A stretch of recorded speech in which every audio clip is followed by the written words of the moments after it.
हनुमान के मुंह से डांगा ने कैसे छीना खिवसर, आंकड़ों के साथ आज पूरा पोस्टमार्टम करने वाले हैं हम संवाद पर और समझने वाले हैं आखिर खिवसर जिसको हनुमान बेनीवाल अपना गढ़ मानते थे वो कैसे छिन गया।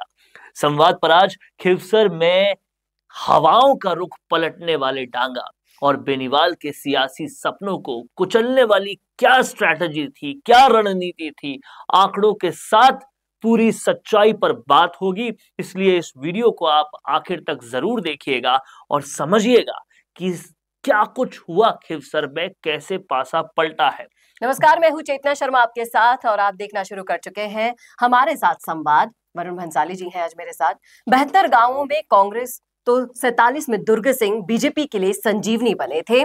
खिवसर उपचुनाव को लेकर आरएलपी और बीजेपी के लिए हर बूथ पर वोट जोड़े गए थे। थली बेल्ट की बात करें तो कांग्रेस और दुर्ग सिंह बीजेपी की संजीवनी बनकर उभरे हैं। कैसे? जिससे कनिका बेनीवाल जो है वो लीड नहीं ले पाई और 152 में से 72 गांव ऐसे हैं जहां कांग्रेस के जितने वोट कम हुए उतने ही भाजपा के बड़े हैं, जबकि 47 गांव ऐसे हैं जहां दुर्ग सिंह ने अधिक वोट लिए जो कांग्रेस के आंकड़े के साथ ही भाजपा में जुड़ गए। यानी जहां कांग्रेस ने कांग्रेस जो थी उसके अलावा दुर्ग सिंह ने 2023 में वोट अधिक लिए थे, उन्हीं गांवों में अब भाजपा ने बढ़त बना ली है, जबकि इन गांवों में आरएलपी ने ना के बराबर वोट जोड़े हैं।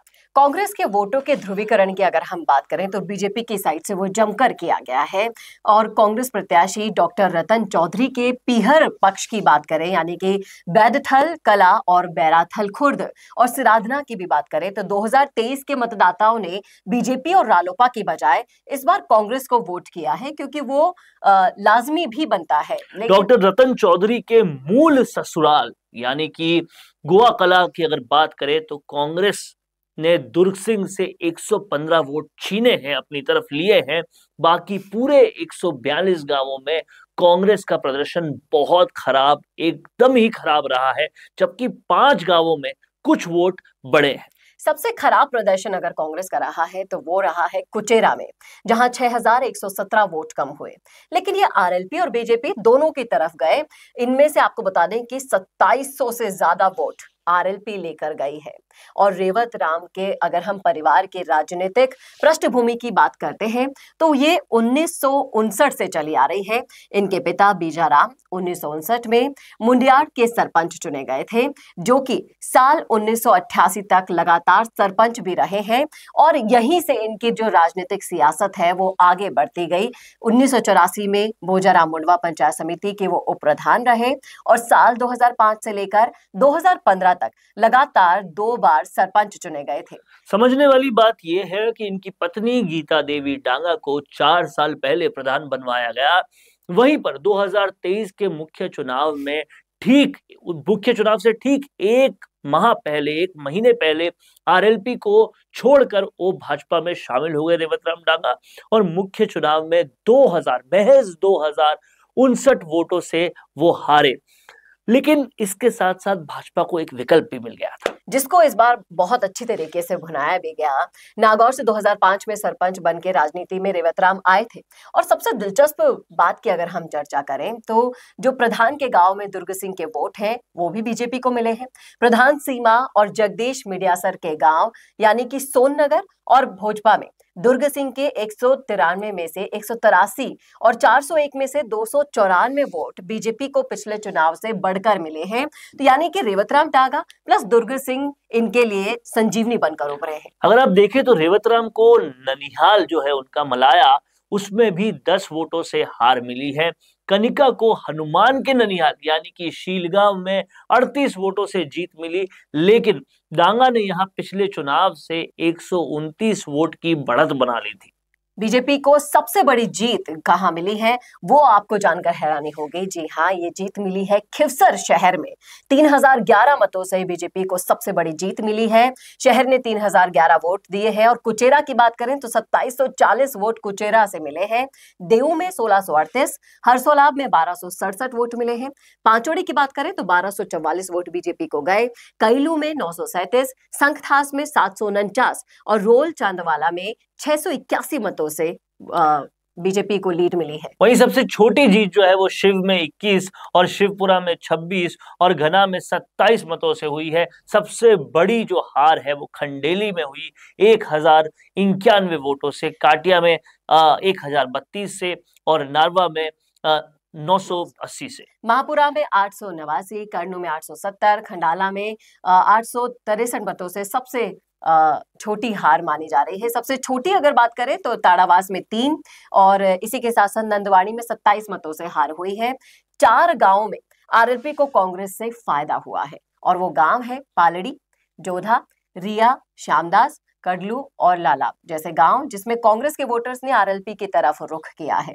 जबकि 72 गांवों की हम बात करें तो उन सब ने मिलकर एक तरफा बीजेपी को समर्थन दिया है। तो आप इसे एक आंधी या तूफान ही मान सकते हैं बीजेपी की। 20 सालों में 20 गांवों में आरएलपी के वोट जो है वो पहले के मुकाबले कम रहे हैं। ये आरएलपी को कहीं ना कहीं अब चिंता करनी पड़ेगी, क्योंकि आपको इस बात को समझना पड़ेगा कि पूरे राजस्थान में जो तीसरा मोर्चा कही जाने वाली एक वक्त पे पार्टी थी, उसकी सबसे ज्यादा शक्ति का केंद्र खिवसर था जी। अब वो शक्ति का केंद्र कैसे लुटा है, कैसे बीजेपी की तरफ गया है, इसको पूरा एनालाइज करना हनुमान बेनीवाल के लिए बहुत जरूरी है। अब तक कर भी लिया होगा इन्होंने, क्योंकि भले ही हनुमान बेनीवाल हार गए हो, लेकिन आज भी खिवसर के शेर वो है जी। उनके खिलाफ आप इस बात को समझना पड़ेगा। कांग्रेस बीजेपी तो एक हुई ज्योति मिर्धा ने भी अपना पूरा फोर्स लगाया होगा और भी बहुत कुछ हुआ होगा, तब हनुमान बेनीवाल को हराया गया है। और इमोशनली कहीं ना कहीं हनुमान बेनीवाल को काफी ज्यादा यहाँ पर नुकसान पहुंचाने की कोशिश की गई है। पहले उमेदाराम, दुर्ग सिंह, रेवत राम सब हनुमान बेनीवाल के बनाए हुए तो हैं, उनसे छीन कर उनके लिए प्रयोग किया गया आपको है। इस बात को भी समझना पड़ेगा कि भले ही हनुमान बेनीवाल हार गए हो, लेकिन अब भी भाजपा या कांग्रेस के लिए सिटबैक होकर आराम करने वाला वक्त नहीं है, क्योंकि शेर जब एक कदम पीछे लेता है तो और भी जबरदस्त तरीके से हमला करता है। और हनुमान बेनीवाल वही राजनीति के शेर हैं, इसको कहीं पर भी भूलना नहीं चाहिए। और नागौर के सांसद हैं हनुमान बेनीवाल, और आज उनके पास है पूरी। सबसे बड़ी बात और सबसे बड़ा फैक्टर ये था कि हनुमान बेनीवाल खुद नहीं खड़े थे इलेक्शन में जी। उनकी पत्नी खड़ी थी। और सबसे बड़ी गलती अगर मैं कहूँ हनुमान बेनीवाल से कहीं हुई है तो उनकी पत्नी का चुनाव में हुई। उनका पत्नी का कहीं पर उतना पब्लिक इंटरेक्शन था ही नहीं। अपने भाई पर अगर वो दाव लगाते तो हो सकता है कि उन्हें थोड़ी सी बढ़त लेकिन मिलती। वहां से उनको एक इनसिक्योरिटी दे दी गई कि हो सकता है आपके भाई जो है वो कांग्रेस से संपर्क में है, ये है वो है।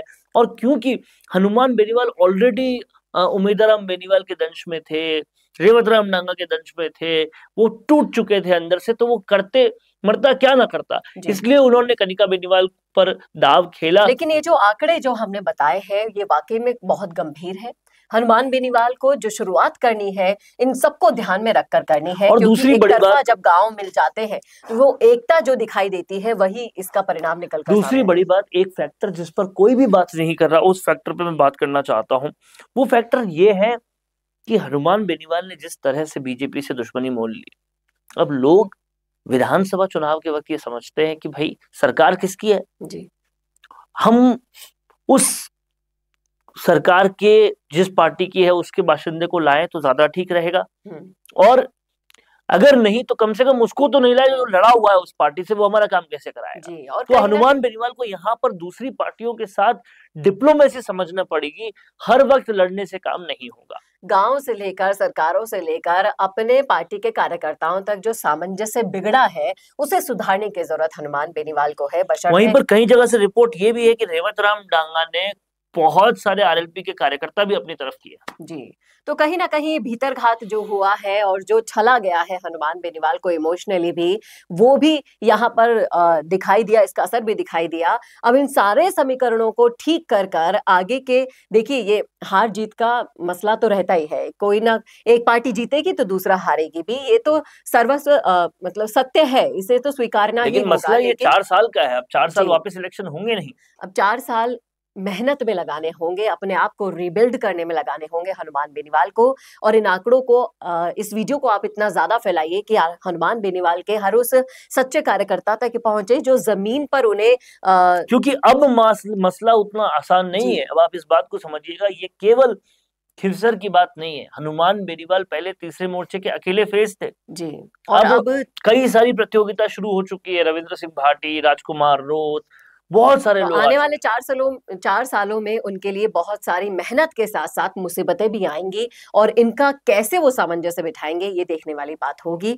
आपकी क्या राय है, आपका क्या सोचना है इस मुद्दे पर, जरूर रखिएगा कमेंट बॉक्स में अपनी राय। कैसा लगा वीडियो बताना न भूलेगा, और ऐसे और वीडियोस के लिए देखते रहिए संवाद भारत के लिए। नमस्कार। बोरिंग वीडियोस को नेक्स्ट लेवल पे ले जाना चाहते हो, लेकिन कैसे? कंफ्यूज मत हो। MIMS presenting certificate course in video editing. यहाँ सीखो प्रो एडिटिंग के सब सीक्रेट्स, ट्रांजैक्शन से लेकर इफेक्ट्स तक। चाहे YouTube वीडियोस हो या Instagram रील्स, इस कोर्स के बाद तुम्हारे वीडियोस बनेंगे टोटल शो स्टॉपर। इंडस्ट्री के एक्सपर्ट से ट्रेनिंग लो, अपने एडिटिंग स्किल्स को सुपरचार्ज करो और अपना कंटेंट गेम बढ़ाओ। तो अभी एनरोल करो certificate course in video editing में और बनो वीडियो के एडिटिंग मास्टर।